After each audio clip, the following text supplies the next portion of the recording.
Duty. Ang duty o katungkulan ay mahalaga sa military profession at kahit sa mga kawaning sibil. Ito ay pagtanggap ng responsibilidad at pagsasagawa nito ng may kagalingan. Para sa mga sundalo, ito ay paglilingkod sa bayan.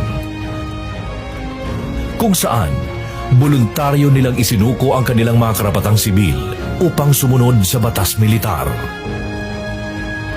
Ang kanilang serbisyo ay 24/7 at ang anumang pahinga ay pribilehyo lamang na maaring bawiin.